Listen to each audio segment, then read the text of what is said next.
Plantear en primer lugar, así como una cosa muy breve, que este Pacto por México pues es una especie de recordatorio que de alguna manera está haciendo el PRI, en el sentido de decir, ¿qué pensaban ustedes que se podían alejar de esta que es su casa desde hace un siglo?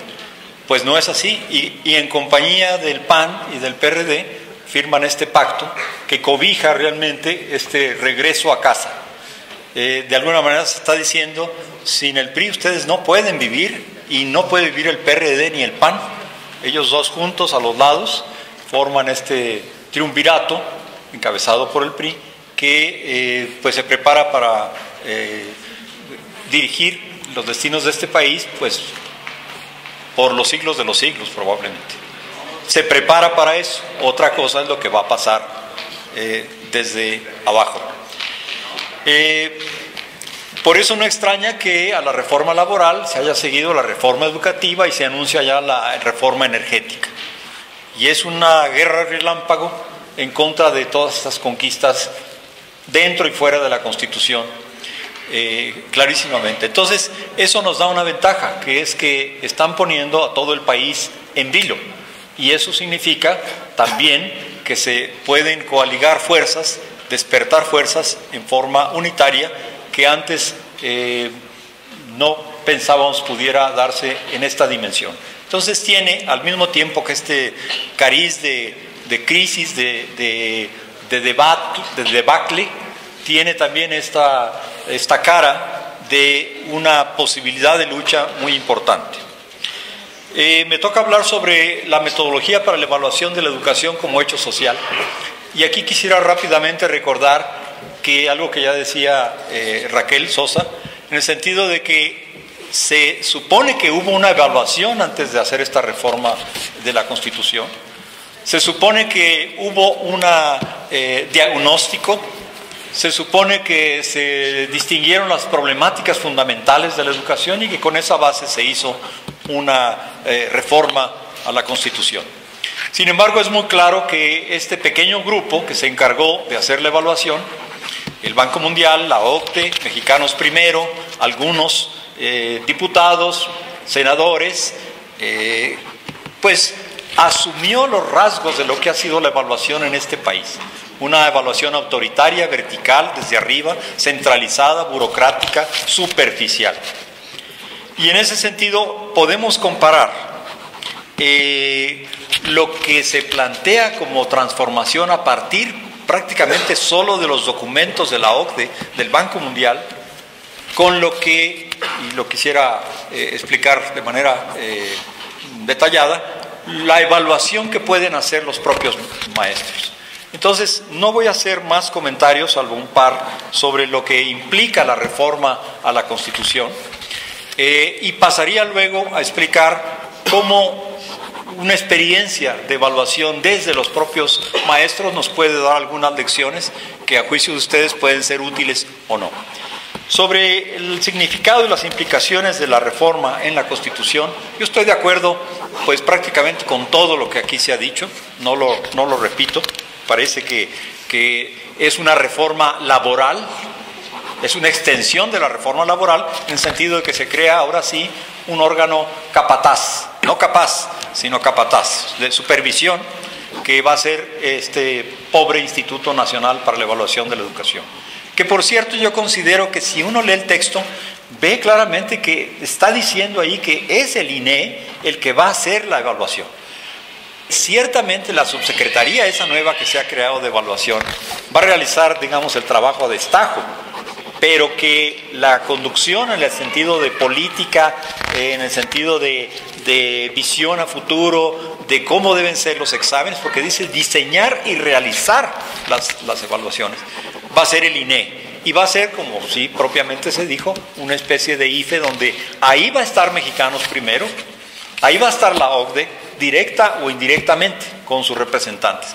Pero ya no va a ser un órgano incluyente, porque sí estamos algunos a favor de una conducción de la educación que sea autónoma del gobierno, que ya la educación no esté en manos del presidente de la República que nombra a fulanito o a menganito, sino que esté en manos de un espacio autónomo, una especie de congreso nacional en donde participan en forma masiva e importante los maestros y donde participan las comunidades, los padres de familia, sectores sociales, pero claramente la idea es que ese es el lugar de discusión de la educación que necesita y quiere el país, y eso sobre todo involucra a los maestros de todos los niveles, incluyendo desde preescolar hasta posgrado universitario. La otra cuestión que me parece importante de la reforma es que también plantea una cuestión de contradicción muy profunda. Es cierto, por un lado se dice ahora que la idea del artículo 3 es garantizar la calidad, que efectivamente nadie sabe qué es ese bicho hasta que no se ve en una prueba en la si nos dicen la evaluación, la calidad es un número, ¿sí? No es una propiedad de las personas, no es una formación, es un número, porque a la hora que nos dicen ya logró esta escuela o esta persona mayor calidad, ¿cómo nos lo muestran? Nos muestran el número 74 o el número 120, es un número. Y un número que no representa algo concreto es eso, solo un número. Entonces, no existe la calidad. Y además, todo es de calidad. Claro, algunas cosas son de buena calidad y otras son de mala calidad. Entonces, la Constitución misma ahora tiene una contradicción terrible, que nos ha vuelto a todos de calidad. ¿Sí? Yo soy de pésima calidad, pero soy de calidad. Pésima, pero de calidad. ¿Sí? Entonces, no me pueden a mí exigir otra cosa porque yo ya tengo la connotación de ser de calidad. Pero bueno, la contradicción es lo importante. Por un lado nos dice la OCDE manda calidad, medición, desempeño, etcétera. Todo eso nos recuerda el santoral vocabulario de la OCDE, Mexicanos Primero, el Banco Mundial. Es cierto eso. Pero luego dice la Constitución cosas como, por ejemplo, y eso no se ha borrado, y ese es un arma de lucha, dice que será basada en la ciencia, que luchará contra la ignorancia, la servidumbre, los fanatismos y los prejuicios, y a favor de la diversidad y la pluralidad. Dice que será democrática y nacional, y que por eso estará enfocada a los problemas del país, la independencia política y económica y el crecimiento de nuestra cultura. Formará a los niños y jóvenes en el interés general de la sociedad y en los ideales de fraternidad e igualdad de derechos para todos, sin privilegios y mucho más. Sin embargo, prácticamente todas estas referencias no aparecen en la primera parte, pero están en la segunda parte del tercero. Entonces, cuando nos digan, es que dice en la Constitución esto, sí, pero también dice esto. Y esa va a ser, es decir, el artículo 3, que no lo era un campo de batalla, bueno, nos obligan a hacerlo ahora un campo de batalla. Y entonces, ahí está, vamos a tener una batalla. Y esta batalla tiene una siguiente etapa, que es la Ley General de Educación, lo que decía César, mi paisano, aunque no quiera, lo que decía los compañeros también, en el sentido de que el INE, perdón, la Constitución tiene ahora un hoyo ahí muy importante, pero es un hoyo, digamos, contrarrestado por ese texto que continúa. Esa es la manera como ellos evalúan y a partir de una evaluación transforman la Constitución. Fíjense que eso es muy interesante. No se transforma la educación, sino que se recurre a la idea peregrina, a mi juicio, de que si yo cambio la norma, entonces la realidad va a decir, atención, fírmense y adelante, ya nos cambiaron aquí. No, no es así. Un ejemplo, es que en la reforma de 1980, la Constitución, se añadió que en las universidades se iba a reglamentar, ellas iban a reglamentar el ingreso, la promoción y la permanencia de los trabajadores universitarios. Es decir, ya está en la Constitución eso. ¿Y qué pasa en las universidades? Yo no sé de ninguna universidad en este país que haya reglamentado la permanencia más allá de lo que dice la Ley Federal del Trabajo. Que no llegue uno borracho, que no se robe uno las carteras y celulares de los estudiantes, etc. Pero nunca dice que nos van a correr si, por ejemplo, damos mal la clase o que expresemos determinada opinión, es decir, o que no demos calificaciones, o que, etcétera, todas cosas que se supondría entrarían en la permanencia. Por lo tanto, es un campo de batalla. Yo lo que pienso es que es importante verlo así, como una lucha que se va a desplegar ahora en cada reglamento, en cada palabrita, ahí nos vamos a agarrar. Bien, pero esta es la evaluación que hacen los que tienen el poder. Este es un ejemplo de una manera de hacer una evaluación. Bueno, hay otros ejemplos. En el caso del estado de Guerrero, hubo un encuentro el pasado octubre en donde les planteamos a los profesores de las 7 u 8 regiones que tiene el estado que por qué no hacíamos un ejercicio de una evaluación distinta, porque ahí estaban pensando en hacer una especie de INEE, Instituto Nacional para la Evaluación de la Educación, local. Claro, la idea era, ¿por qué no un maestro que sea el director del INEE y que ahí estén los maestros, etcétera? Pero con la misma idea de replicar el modelo nacional a nivel local, de hacer pruebas para los maestros, hacer pruebas para los estudiantes, y tendríamos una versión democrática de lo que es el esquema de evaluación de la Secretaría de Educación Pública, de la OCDE, del Banco Mundial, etcétera, pero finalmente con eso. Y la propuesta fue en el sentido de hacer una evaluación distinta, radicalmente distinta. Entonces la propuesta fue en el sentido de que los maestros, había como 100 maestros, 110, una cosa así, de todas las regiones del estado, evaluaran primero a sus estudiantes. Es decir, que por región fueran diciendo cuáles son las problemáticas fundamentales que tienen los estudiantes de nuestra región. Segundo, que definieran cuáles son los factores que están explicando esta problemática, por qué no aprenden, por ejemplo. Tercero, que señalaran cuáles son las soluciones que se podrían dar a estos factores. Cuarto, que señalaran qué éxitos, qué experiencias exitosas se han tenido para cambiar esa situación, para poder incorporar entonces lo que los maestros hacen en los centros de estudio. Y ahí tenemos esa sería pues una evaluación que hacen los maestros respecto a los estudiantes. Luego, los 4 categorías respecto de los propios maestros, es decir, que los maestros se evalúen a sí mismos y digan cuáles son los problemas que tienen los maestros, o sea, los problemas de desempeño que tienen los maestros. Que digan cuáles son los factores, que digan cuáles son las posibles soluciones y que señalen las experiencias exitosas que han cambiado ese tipo de problemas. Lo mismo se haría en el caso de la escuela, esas 4 cosas, y lo mismo se haría en el caso de las relaciones entre la escuela y la comunidad, evaluarlo en esas 4 categorías. Esa es una parte de la evaluación. La otra parte de la evaluación, que no pudimos hacer porque no había estudiantes, es que los estudiantes evalúen a sus propios compañeros, es decir, que evalúen cuáles son las problemáticas que tienen como estudiantes. ¿Por qué no aprenden según ellos? Segundo, que digan los factores. Tercero, que digan cuáles son las posibles soluciones. Cuarto, que digan cuáles son las experiencias exitosas. El profesor fulano de tal que nos hace hacer este y este tipo de actividades o de ejercicios, etc.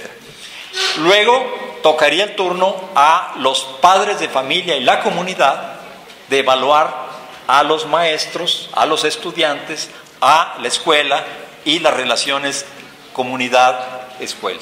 ¿Sí? Les digo, estas partes no las pudimos hacer porque había solo maestros, entonces solo avanzamos en el terreno de la evaluación de los maestros. ¿Y qué resultó? Bueno, trabajamos todo un día, desde las 10 de la mañana hasta como las 10 de la noche. Una cosa primero que nota uno es el entusiasmo muy fuerte de los profesores, en el sentido de decir qué es lo que está ocurriendo y tratar de evaluar por qué está ocurriendo eso, qué soluciones puede haber y qué experiencias han tenido. Es decir, nadie se cansó, se comió así muy rápidamente y los grupos siguieron trabajando hasta noche, grupos de 20, 30 profesores. Los resultados fueron muy interesantes a mi juicio. En torno al aprendizaje de los estudiantes se hablaba de problemas muy generales. No se aprende, solo se hablaba de manera precisa en dos cuestiones, la cuestión lectora y las matemáticas. Se señalaba como problema la falta de socialización de los estudiantes, la ausencia de una metodología adecuada de evaluación y problemas de retención de lo aprendido. La falta de atención y desinterés de los propios estudiantes en realizar las actividades en el salón de clase, la deserción, matrimonios prematuros, etc. En los factores había frases como estas: la metodología de la RIEV no es apropiada para la enseñanza de lectura y escritura en los diferentes grados. Los libros de texto de educación básica no se encuentran apegados a la realidad guerrerense e interés de los estudiantes. Pero además hablaban de el problema de la familia. La familia era señalada como uno de los problemas, desintegrada, con muy baja capacidad económica, con desnutrición, falta de apoyo para la formación de los niños y los jóvenes, los medios de comunicación nocivos, las políticas educativas cerradas, las políticas económicas. Se habla también de los problemas de traslado, la geografía, la escolaridad de los padres, la inseguridad, el desempleo de las familias. Y se habla también de estudiantes que carecen de métodos de estudios, tienen dificultades para procesar la información y están desinteresados. Se habla también de programas y libros de texto descontextualizados. En las propuestas de solución, por ejemplo, ante las deprimidas condiciones económicas de las familias, se propone la implementación de proyectos educativos productivos, la creación de comedores escolares, exigir junto con los padres de familia y comunidad que el gobierno resuelva las necesidades básicas de acuerdo con el desarrollo de un proyecto educativo comunitario, eliminar las cuotas voluntarias y aumentar a 12% el porcentaje del PIB destinado a la educación para que resuelva el problema del equipamiento y infraestructura. Ante el desinterés de los estudiantes se propone enseñarles el uso adecuado de los medios y tecnologías, etc. Y en términos de experiencias exitosas, se habla de una de las más importantes que mencionaron, fue la Escuela Guerrerense Altamiranista, que es un proyecto escolar nuevo que tienen los compañeros ahí de la CETEC en Guerrero, que tiene una tarea, un quehacer basado en la pedagogía de la liberación y estimula la participación y actividades colectivas de los maestros. En la evaluación de los maestros fueron sumamente críticos de sus propios compañeros.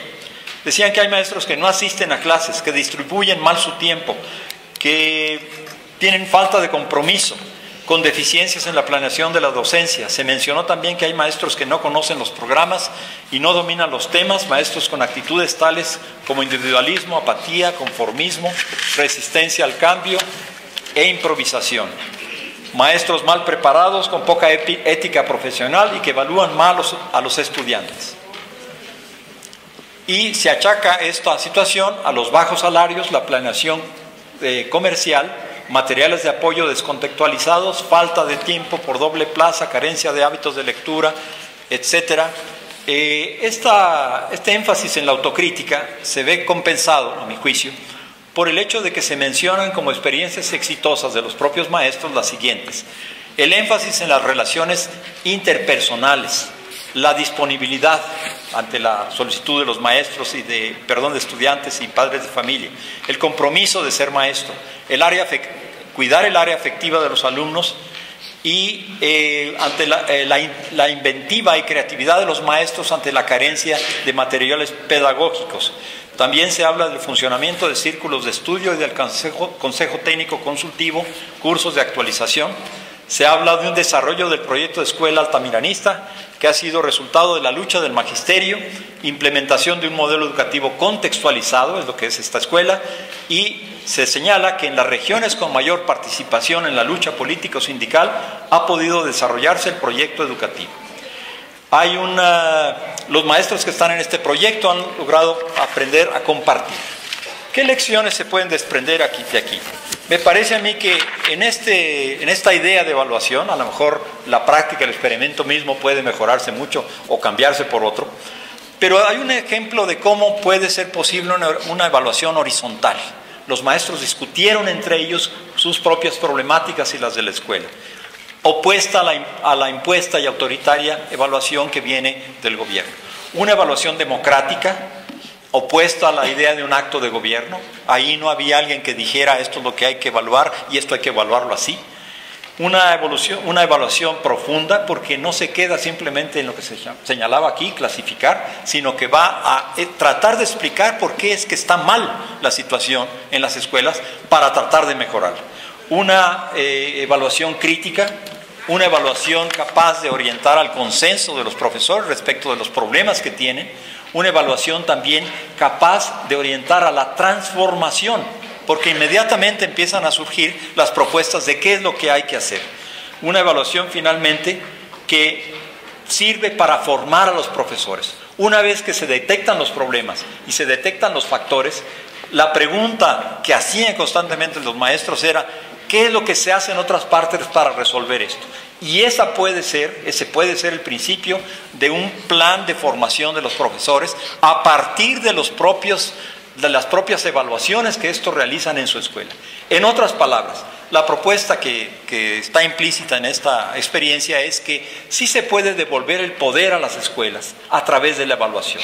Sí se puede devolver el poder a los maestros a través de volverlos a ser actores fundamentales del proceso no solo educativo, sino también el de la evaluación. Sí se puede contraponer a la norma, por constitucional que sea, un crecimiento desde la raíz, desde abajo, de una propuesta distinta de evaluación, que si no logra ganar, por lo menos encuentre un recurso de resistencia, de enraizamiento en las comunidades, en las regiones, que le va a dar una fuerza al magisterio que va a potenciar y a ser capaz de luchar contra esta embestida que estamos viviendo. Los ejemplos de cómo fue la lucha en Oaxaca, de cómo se crea el sistema autónomo basado en las comunidades en Chiapas, son recordatorios muy claros de que la escuela, vinculada estrechamente a la comunidad, trabajando junto con los procesos organizativos locales, se vuelve un instrumento poderosísimo si los maestros son capaces de establecer estas grandes alianzas sin pretensiones de ser arrogantemente los que van a dirigir el cambio social, simplemente los que están acompañando, empujando o contribuyendo a esa transformación. Quisiera terminar con un comercial. Hay un libro que se llama El secuestro de la educación. No fue Cassés, es otra güerita la que hizo el secuestro, que puede ser útil, creo yo, para esta reflexión, porque nos dice cuál es la situación de la educación en este momento. Y modestamente este otro libro nos dice cómo es que llegamos a través de la historia de la evaluación a esta situación en la que hoy nos encontramos. Se llama La medida de una nación. Sí, me lo sé. Y me tocó ser el redactor, pues.